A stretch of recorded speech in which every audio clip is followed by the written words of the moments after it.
নমস্কার বন্ধুরা, Aparna simple recipe and ক্রিয়েটিভিটিতে আপনাদের স্বাগত।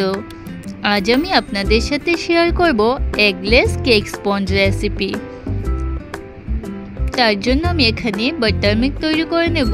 নিয়েছি 1 কাপ পরিমাণ দুধ, তাতে দিয়ে দেব 2 চামচ পরিমাণ লেবুর রস। আপনারা চাইলে ভিনিগারও দিতে পারেন, এর পরিবর্তে আপনারা 1 কাপ দই ব্যবহার করতে পারেন। এদিকে কড়াটা আমি প্রিহিটে বসিয়ে দিয়েছি, যেহেতু আমি কড়াতে বানাবো ভারী মাপের কড়া দিতে হবে। আমি কেক মোল্ডটা রেডি করে নিয়েছি, বাটার পেপার লাগিয়ে উপর থেকে সামান্য তেল দিয়ে দিলাম। এদিকে আমাদের বাটার মিল্কটা তৈরি হয়ে গেছে, দেখুন। একটি বড় পাত্রে ঢেলে নিলাম। এবারে তাতে দিয়ে দিলাম 1/2 কাপ পাউডার সুগার, দিয়ে দিলাম 3 টেবিল চামচ রিফাইন্ড অয়েল আর 1 চামচ ভ্যানিলা এসেন্স। মনে রাখবেন যেই তেলটা আপনারা ব্যবহার করবেন সেটাতে যেন কোনো ধরনের স্মেল না থাকে। আমি এখানে রিফাইন্ড অয়েল ব্যবহার করেছি, আপনারা চাইলে বাটার মেল্ট করেও দিতে পারেন। এবারে 5 মিনিট অবধি ভালোভাবে মিশিয়ে নেব।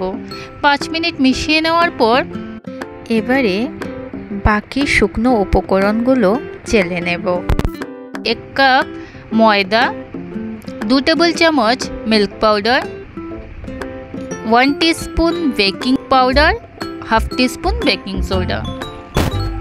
এবারে ভালোভাবে চেলে নেব।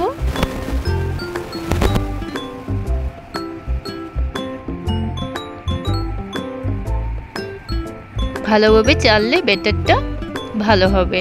এবারে কাট এন্ড ফোল্ড মেথডে এটাকে মিক্সড করে নেব।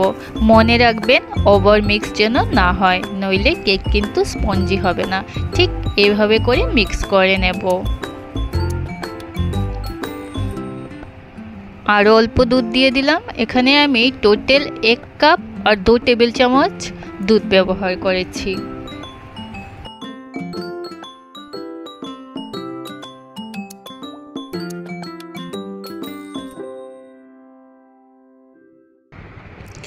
ব্যাটারটা ঠিক এমনটাই হতে হবে।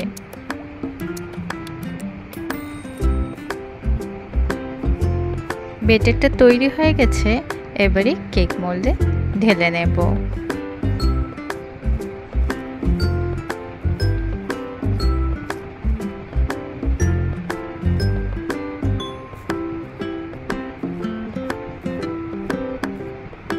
এবার প্রিহিটেড কড়াতে বসিয়ে দেব 30 মিনিটের জন্য।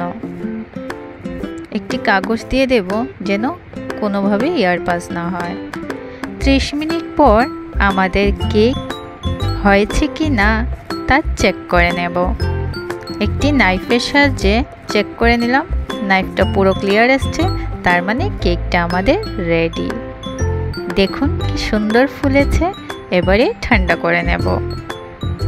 ঠান্ডা করে নিয়ে ডিমোল্ড করে নেব। বাটার পেপারটা খুলে নেব।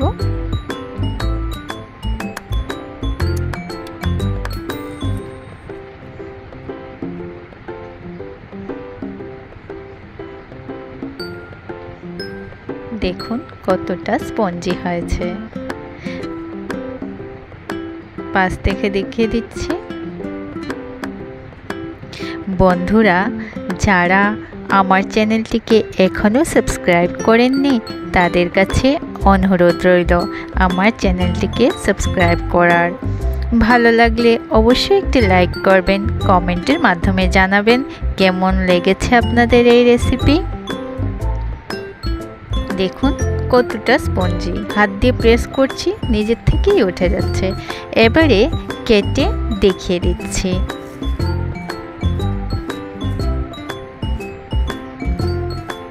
দেখুন কতটা জালি পড়েছে আর কতটা স্পঞ্জি হয়েছে। আপনারা অবশ্যই একবার বাড়িতে ট্রাই করে দেখবেন। এবারে আমি ভেঙে আপনাদেরকে একটি দেখিয়ে দিচ্ছি। দেখুন